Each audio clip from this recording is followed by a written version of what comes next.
If you're ready to stop feeling like shit and start living your best life, then this podcast is for you. Tune in as Dr. Buzz and Daniela provide guidance, education, and the tools you need to make a positive and lasting change. Doctor of Chiropractic Medicine, Regenerative Medicine, and Functional Wellness, Dr. Buzz has 24 years of experience changing people's lives. Daniela has first-handedly taken back control of her health, and together, these dynamic hosts have unique perspectives and expert advice. Get ready to transform your mindset, take charge of your well-being, and discover the key to changing your life forever. Welcome to Stop Feeling Like Shit, where the power to change is in your hands.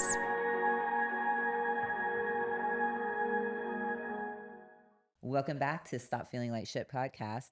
I'm your host, Daniela Korth with Dr. Buzz.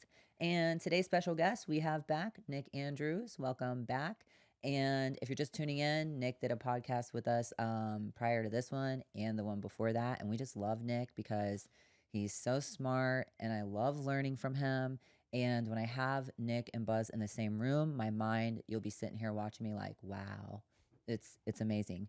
So on today's episode, we're going to be talking about BPC157 and glutathione for healing, which I love those two things. So Nick, we're going to start with you. Take it over and tell us some stuff. Okay. Pressure's on. Yeah. So most people have probably heard of glutathione. Glutathione is considered the master antioxidant in human physiology. So you have an antioxidant system in your body. It basically think of oxidation products, reactive oxygen species, as the exhaust out of a car. So all the biological processes in the body are producing ROS, reactive oxygen species, basically the waste products of cellular respiration, which is everything your body does. There's a whole chain of antioxidants, and they essentially all start with glutathione. So, for instance, some people may have heard of the idea that acetaminophen, Tylenol, isn't the best thing to take. You'll hear a comment which is actually accurate. You would not be able to get it approved today if you tried to bring it to market today. It's basically grandfathered in because it was approved, late 70s? And one of the reasons is that it actually massively depletes your glutathione. So in adults, that's not necessarily an issue. In young children, it actually can be an issue, and that's where some of the drama around Tylenol comes from. It's in a lot of cold medications. Yep. And funnily enough, that it's actually very counterproductive because when you have an illness, your body needs to ramp up your antioxidant system to help address the illness at hand. So yes, Tylenol is a pain reducer, fever reliever, but it's depleting your antioxidant system. And in particular, glutathione. Yep. Wow. Well, yeah, and on top of that, actually one of the metabolites of it is actually toxic to your liver. And once again, in an adult, most poisons or toxins are in the dose, right? So relative to an adult, outside of an extreme quantity, your body handles it. When you start getting into younger children, it can have a much bigger impact. Right. For instance, without going down this whole rabbit hole, there are the associations of, I just got tongue-tied. What do you call it? Not ADHD. Holy cow, I just got completely tongue-tied. Autism. Autism with vaccines. If you dig into, and I'm not going down that rabbit hole, where that ties into Tylenol is that's what's interesting is there's a documented association between Tylenol being either given with or in immediate proximity to vaccines, but also mothers taking it while they're pregnant because it's altering the antioxidant function in either the fetus's system or the infant system. Wow, I never heard that. No, wow. So in the Tylenol, you can find that a lot of cold medications, right? Like most of them have it. Yeah. So what you can do though, I mean, I have kids. I give them cold medicine, plenty of colds going around the house. And my kid, you can give them NAC with it, NAC. So NAC is converted into glutathione in your body. So it's countering that depletion. Mm. And that's safe for children to take also over the Yep. counter. So anyone taking Tylenol definitely want to take some NAC with it. Yeah, if you're going to take Tylenol, regardless of whether you're 10 or 60, you should be taking NAC with it. Okay. You can take glutathione directly. You can get into kind of arcane arguments as to which is better, but realistically, taking either one. NAC has some detox effects from the metabolite products of acetaminophen that kind of help clean some of that up. And it also generates glutathione. That's why some people will say, well, no, NAC is the better choice. But realistically, from the average person's, not academic argument perspective, either one, and you're good. What's anti-inflammatory? Explain to us what, like glutathione, what's anti-inflammatory about it? Because we've seen really amazing results in people. I know we include it with our NAD patches and with our BPC patches. Mhm. And you'll have people that have had pain for years wear one patch and say, man, my pain's gone. What's the mechanism though? So one of the primary mechanisms is inflammation of any sort. So inflammation isn't just redness and swelling from a sunburn or from an injury.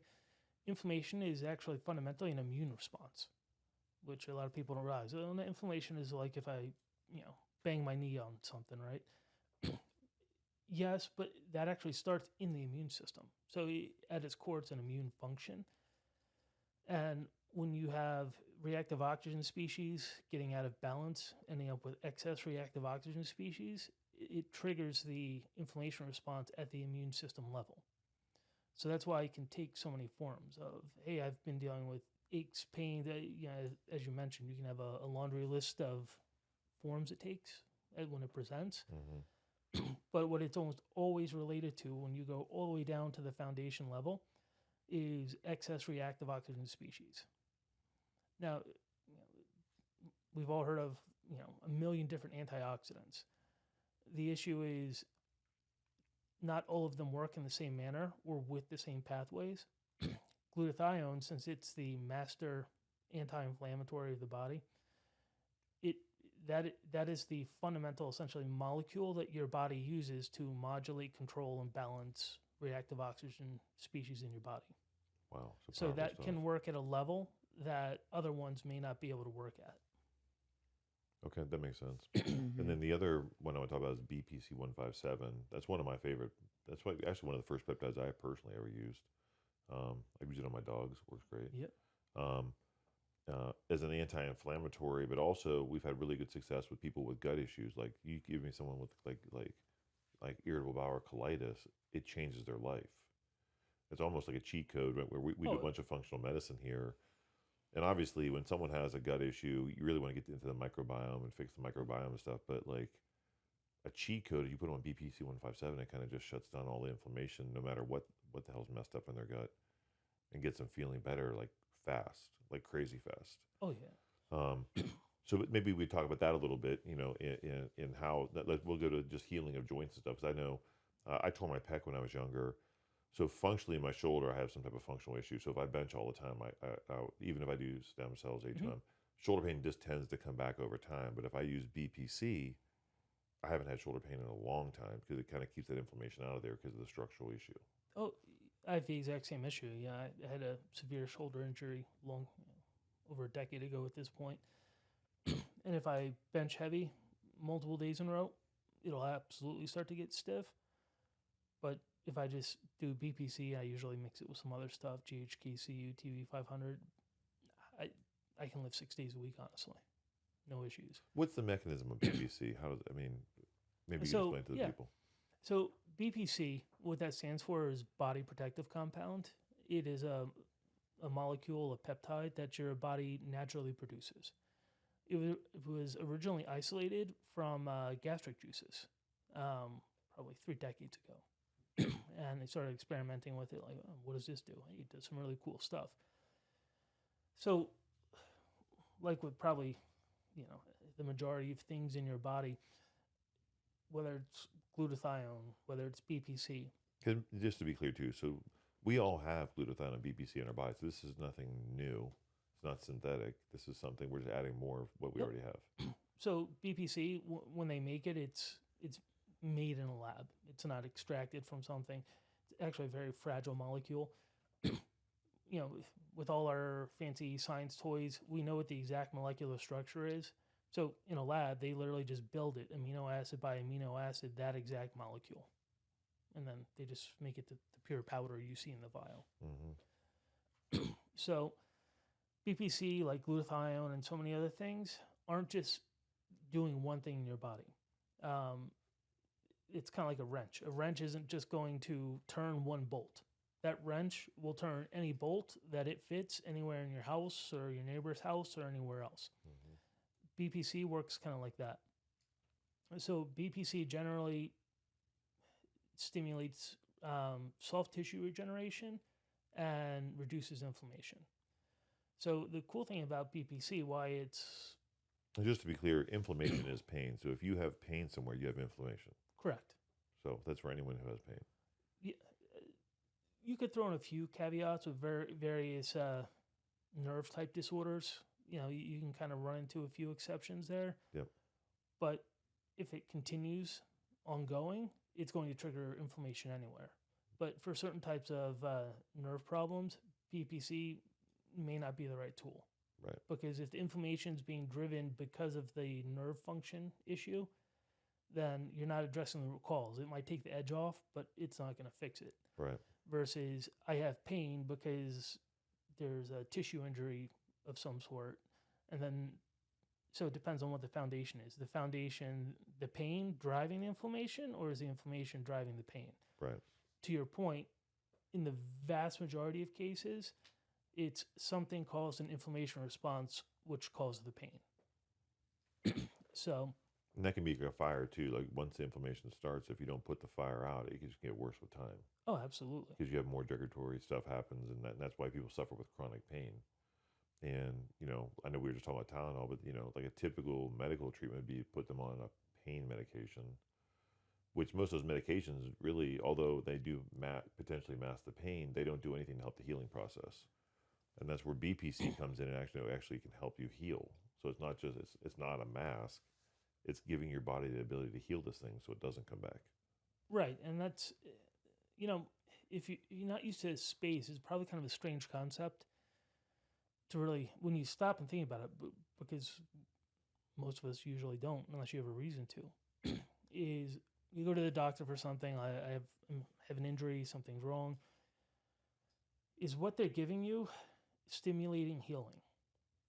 More often than not, in most cases, outside of a handful of regenerative things, you know, stem cells, and then a few less arcane things, the answer is no, it's actually not.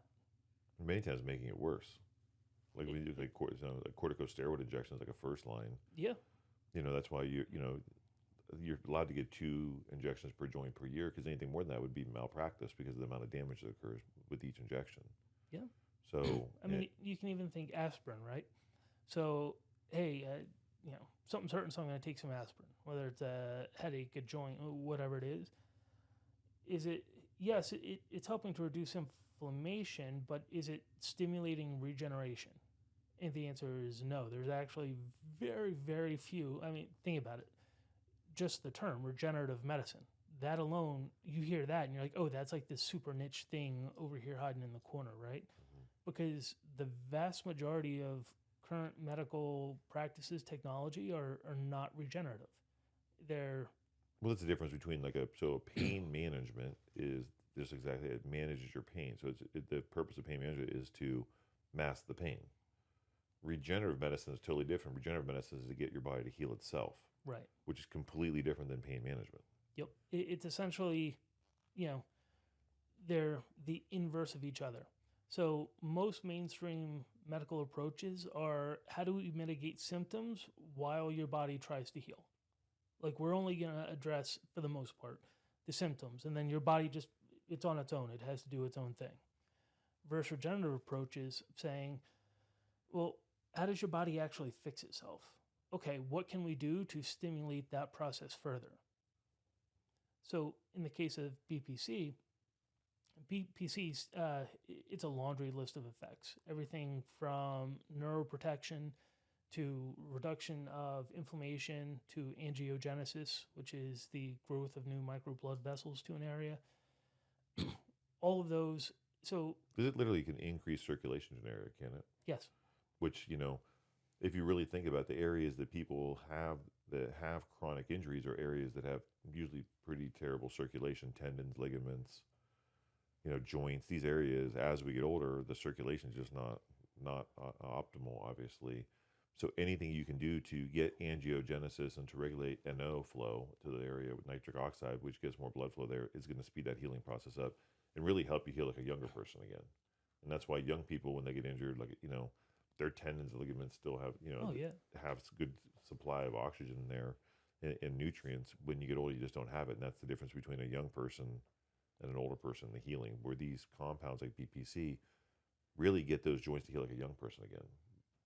So, as I was saying before, BPC, your body naturally makes it. Your body uses it in the same role a regenerative doctor would use it for you for treating an injury. It's actually really fascinating. Almost all the soft tissues in your body have receptors that can interact with BPC157. So if you remember the sham wow guy of, hey, he does everything except, wash your car for you. It sounds absurd, but it in a lot of ways, it really is like that. There are some other peptides that will also accelerate the healing of bone and other tissues. But with regard to BPC, almost any tissue it has been looked at in, it's regenerative in. And the reason why is because it's a mechanism your body normally uses for regenerative signaling. We're just making a lab instead of in your body, and then usually it's being injected. One thing to point out is peptides are generally very, very sensitive molecules. People are used to, whether it's an aspirin or whatever it is, popping a pill, you swallow it, and it does its thing. The stomach is a very unpleasant environment. Stomach acid, enzymes, the whole 9 yards. Peptides are very fragile. You will see BPC sold orally. Its effectiveness, you could argue about it all day. But what it boils down to is that in the vast majority of cases, most peptides, including BPC, do not have any appreciable oral activity. Nobody likes to hear that because, well, I don't want to deal with a needle, right? And there are potential other routes, whether it's iontorpheresis. Some peptides have been shown to be effective within certain ranges in nasal sprays. But outside of niche cases, generally it just means, well, unfortunately, if you want to engage these really cool tools, it's going to involve a needle. Yeah, needle or with Ionto. For people that don't know what iontopheresis is, basically that's using, think of it as almost like an injection without a needle, because it uses electrical energy to push the medications or peptides through your skin or through your dermis. Yep. Another reason we like to use Ionto is that the half-life of BPC is about 45 minutes. And just to kind of simplify things, so what a half-life of a medication means is, if you did 100 milligrams, for example, of a medication, and the half-life is 45 minutes, 45 minutes later, you're getting the dose effect of 50 milligrams. And then 45 minutes later, you're getting the dose effect of half of that. Mm-hmm. So it gets weak really quick. With Ionto, that technology, it allows you to spread that dose over a 12-hour span. So the cells and the tissues are exposed to it for a much longer time, unless you were to inject multiple times a day, which most people don't like the idea of that. Yeah. But there's no way to get the same dose effect unless you're willing to inject with BPC. You probably have to inject every 2-3 hours. Yeah. So, even if you're dealing with a specific acute situation, hey, I just busted my knee in some way, you can do injection or you can do patch, right? It's really going to depend on the situation. But the nice thing with the patch is, and this is true of BPC and a lot of peptides in general, is they work both locally and systemically. Meaning that if I were to, whether I inject or put a patch on my arm, if I messed up my knee, it's still going to help my knee. Because it doesn't just stay in that one spot. It gets picked up into your bloodstream, transported throughout your body. Mm-hmm. So it offers a really unique option for a lot of people, especially from an iontophoresis perspective. And, in terms of iontopheresis patches, if you combine it with glutathione, think of almost any soft tissue injury, whether it's a cut, a scrape, a contusion, any sort of soft tissue injury, is you're going to have both things going on. You're going to have inflammation going on, that's your body's natural response, and your body's going to be working to repair that, which comes back to our previous point, is the vast majority of approaches, treatments, therapies you would get from a doctor aren't supporting regeneration. They're supporting reduction of symptoms and just leaving your body to do its own thing. Versus by supplying both glutathione and BPC, you're actually taking two different paths to supporting regenerative processes in your body. So, you know what? Hey, you may still take aspirin because your knee hurts, or if it's a severe soft tissue injury, yeah, you may still want or need a painkiller you get from your doctor, but it's not fixing anything. So by using something like BPC157, glutathione, whether it's injection, patch, whatever works for you, then you're hitting both sides of the equation. Yep. You're So you stimulating. can use these in conjunction with a pain medication if you had to, a lot of pain. Yeah. Okay. And additionally, another thing to consider is that this is grossly simplified, as you probably know better than me, but a lot of times how quickly or how well an injury heals and regenerates is related to how much scar tissue becomes involved in that later down the road. So when you engage regenerative practices, you're also generally going to have less scar tissue. So, that can have aesthetic aspects, but it can also have functional aspects. You damage soft tissue in your knee, you do that enough times, and, suddenly you're 50 years old and barely able to walk because of all the built up scar tissue. Right. Mm-hmm. And I just want to be clear, because some people that are listening and maybe they're not in our space and they're thinking, well, all I need to do is Google Iontorpheresis Patch and buy one. And so I want to be clear, because we had a patient who, one of our providers, they were using the patches, and the patient went online because they thought they could buy them themselves. And they bought the Iontorpheresis patch through their doctor. And when it showed up, they're like, it's just a patch. So I want you to explain to people how that actually works.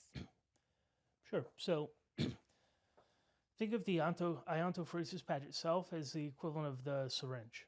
So you can go buy a diabetic syringe. There's nothing in it. It's just a syringe, right? Mm-hmm. That by itself isn't going to help you. An iontopheresis patch is the same thing. It is just a delivery system. And additionally, on top of that, once again, kind of similar to a syringe, not all iontopheresis patches are equal. They're not all the same. It's an interesting technology. You can have a lot of variations. So you're driving a very small electrical current.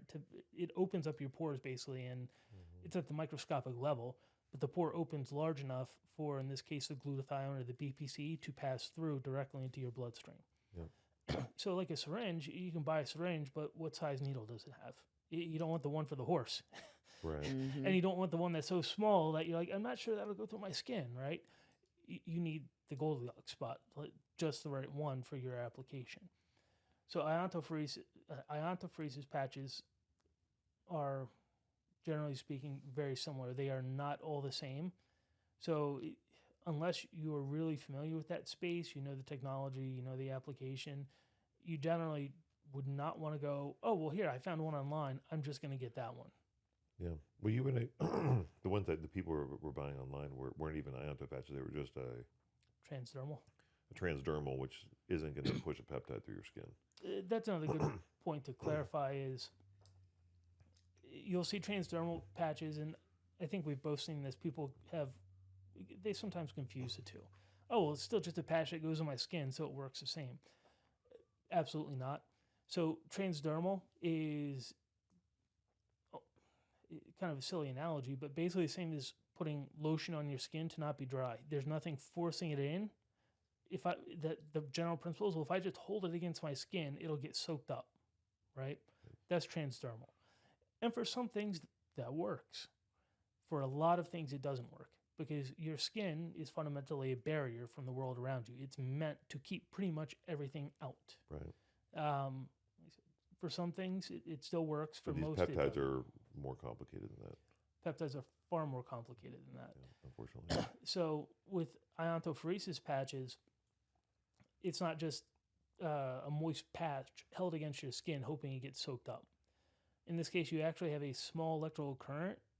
Think about two magnets, two north poles. If you push them together, they push each other away. Mm-hmm. Roughly similar concept. That very small electrical current, something like a watch battery, is essentially applying that sort of effect to force the molecules of the glutathione or the BPC directly through the skin into your blood.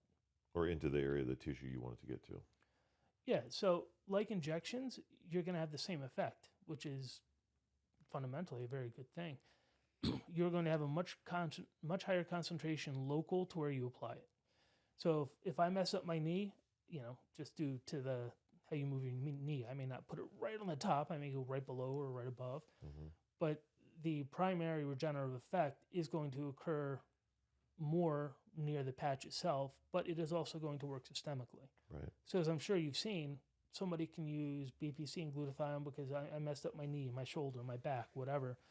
And suddenly they're like, well, I messed up my back, so I was using the patch, but my knee that was bothering me, it's not really bothering me anymore. I've seen it happen a bunch. Right, because it also works systemically. Or they'll come in with shoulder pain and they'll say their knee doesn't hurt either. So it does work systemically for sure. So, but I think the key concept here too to realize is these are designed to help your body heal better. These aren't pain medications. They're totally safe. You're just putting into your body something so kids can use it, adults can use it. Yeah. Totally natural and safe for sure. And you don't have to be in pain. You don't have to have any of these conditions. These patches and BPC157, NAD, glutathione is used for anti-aging. Oh, I mean, so, we're sitting here talking about pain and inflammation, maybe your knee, your shoulder, your back, whatever may have you, but you can use these things. Everybody needs it. 100%. So, and then also, a question that we get sometimes when we're talking to doctors about NAD with glutathione or BPC with glutathione, they'll say, that's so cool. Well, are there any other peptides that will go through the iontopheresis patch? And so that's a common question we get. So the answer there is no simple answer. So I didn't expect there to be one. So you can make broad general statements. Mm-hmm. So you kind of have to bring in a little bit more of a technical aspect of how antiphoresis works. Going back to the magnet analogy, the North Pole and the South Pole attract each other, right? So on an iontopheresis patch, you'll always notice it has two lobes, two portions to it. One is negative, one is positive. So when you're trying to drive a molecule in, the molecule, number one, needs to have a charge on it. Mm-hmm. Some molecules generally don't like to have a charge. You can force them to, but this is where you get down deep rabbit holes. Mm-hmm. You can take a molecule that doesn't normally carry an overall charge, and there are ways to say, all right, no, I'm going to make you negative, I'm going to make you positive. So before you just slap something on a patch, you actually have to consider, does this molecule normally have a charge? Is it plus or minus? Because how it's going to transfer into or not transfer into the skin is related to all those factors. Right. Mm-hmm. And then... So you can't ion to everything. Correct. And then you hit a gray area because the electrical current essentially opened, think of your pores as kind of like a tight entry. Mm-hmm. And the electric current forces to open up. Think after you've, after a really hot day in the summer or you've been training really hard, like you can see your pores are more open. Same sort of thing. And even though you can see it with the naked eye, the actual size there is very, very small. So how well something moves through the skin literally also depends on the size of the molecule. So the bigger the molecule, the more resistance to it passing through you're going to run into. So you start getting all these combined factors of, and it can get even more complex because a lot of molecules don't just have one charge. If you think of a picture of like the the stick and ball molecule sort of diagram, you can have multiple charges all along that. So depending on the charge structure of the molecule, the size of the molecule, and multiple other factors, some things work, some things don't, some are in between. So you can have larger peptides that probably will work. How much is an open question, because this is also a newer thing. Right. So if you were just try to go, what are the transmission rates of this peptide under these conditions, you're not going to find it. I know the Ionto technology with peptides is fairly new, but it's definitely encouraging with the results we've seen. Oh, yeah. Yeah, and realistically, I've played with a number of myself, and just in situations where I know I'll be able to recognize a subjective effect just because I'm familiar with the peptides. You're the guinea pig too. I am a guinea pig. I'm a human lab rat. So, I know a lot of the common ones work that people have probably heard of, but to actually quantify that, it's currently an unknown. Yeah. You would need to do some legitimate analytical work. It could be as simple as, hey, Nick, you're the guinea pig. We're going to throw it on you, and we're going to pull a blood sample once every hour for the next 6 hours and just have it analyzed. Yeah, I think why we like it though is just the peptides that have shorter half-lives. Yeah. You know what I'm saying? So like, semaglutide's got a real long half-life, so it doesn't make a lot of sense. You inject it once a week and you're going to get, 5 to 7 day half-life. But when you go to BPC's 45 minutes, glutathione half-life's 10 to 90 minutes, depending on what you read. NAD's an hour. So unless you're going to be willing to inject yourself multiple times a day, you really can't beat the Ionto delivery method. Yep. Well, probably aging myself here, right? But think of nicotine. People who smoke or whatever it is, vape or this or that, they're going to take a drag, a puff or whatever, and then like, hey, I got my nicotine, I'm good to go. And in 20 minutes, they're going to be jonesing again, right? And that's because, as you mentioned before, the dose response curve. Everybody's seen the picture, whether they realize it or not, but it's just that sharp parabola, like the sharp spike up and then right back down the other side. Yep. So, in the case, and a lot of peptides are like that. So, to your point, the really cool thing is that instead of just having that sharp peak like a tall mountain, you actually end up with something that looks like a tabletop. So you get a slow ramp up, and then you're just going to hang out up there at the elevated level for an extended period and then slowly drop down. Yep. Once again, using the nicotine analogy, the way to understand it would be, imagine if suddenly, if you're somebody who vapes, where if you could basically take 1 or 2 puffs off the vape and no, you're good for the next 6 hours. Yeah. So it's the equivalent of that turning, 1 or 2 puffs being 10 or 15 minutes to suddenly being 6 hours. And I think that time under dose is what really changes the cellular effect and helps the healing process. Oh, absolutely. But most processes in your body are rate limited. Think of a person stacking bricks. You can only stack bricks so fast, no matter how many bricks you have. They give you all the bricks in the world, but you're still not stacking more than whatever rate you stack bricks at. In a similar fashion, you give your body all the BPC in the world, but it can only use it so fast in certain ways. Right. So by keeping it available for a longer period of time, it can do a lot more with it. It's more like a buffet. The body just takes it when it needs it. Yeah.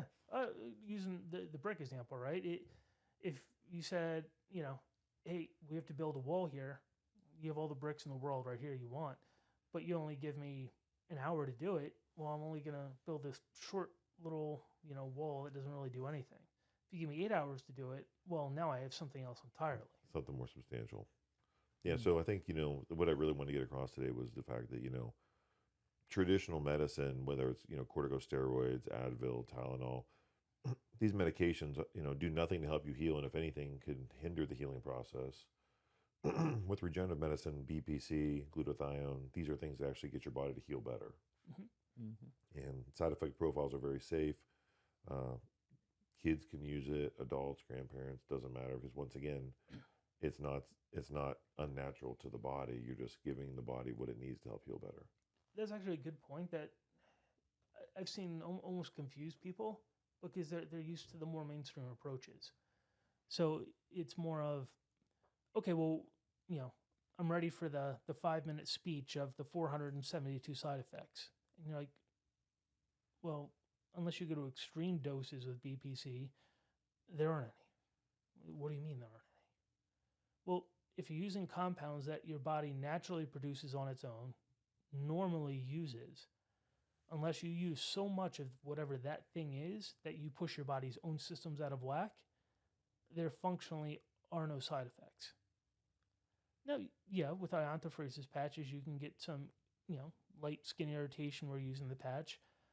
With a needle, you can get an injection site reaction, but that's not a side effect to the compound you're using. Right. So it's really also a very different thought paradigm from that perspective as well. Like, okay, well, what are my side effects?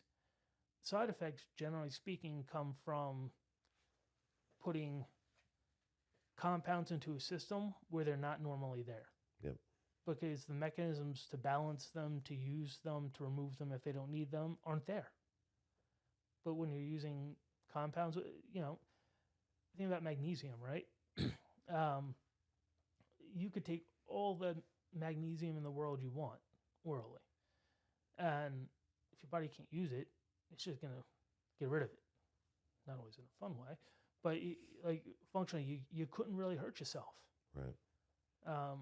Kind of a silly example, but it gets the point across. And I from what I've seen, I'm guessing you've probably seen something similar. People seem to kind of struggle with that of like what do you mean? Whereas the opposite with Tylenol, liver toxic, Yep. Advil.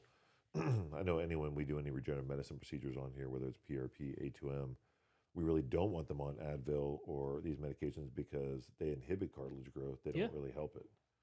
So, that's when we use the BPC, glutathione, to actually give the body the nutrients it needs to actually help heal with these other regenerative medicine procedures. So cool. Yeah. I love the patches. We use them ourselves. We use the BPC157 and glutathione. We have our patients on them. We love the NAD and glutathione. It's one of our favorites too, just for overall health, anti-aging. Anybody could use them. If anybody wants to try them, anybody wants to use them, you can always contact Buckeye PMR. Or also, if you're a provider, you can look up pushpatch.com. So, Nick, I want to thank you again for coming today on the show. Dr. Buzz, as always, of course. Plus, you're my husband, so I see you all the time. There you go. So if you're listening to the podcast and you have any questions, you have any topics, we are going to be doing a Q&A coming up in April. So just DM us any of your questions or anything you want us to talk about. We'd love to hear from you. We like helping people. That's our goal of this show. We want to reach as many people as we can to help to stop feeling like shit. So we want to hear from you. And once again, thank you, Nick, for coming on the show. I'm sure we'll see you again because we love you. Thank you very much, Danielle. You're It's always welcome. fun. Thank you. All right. See you again.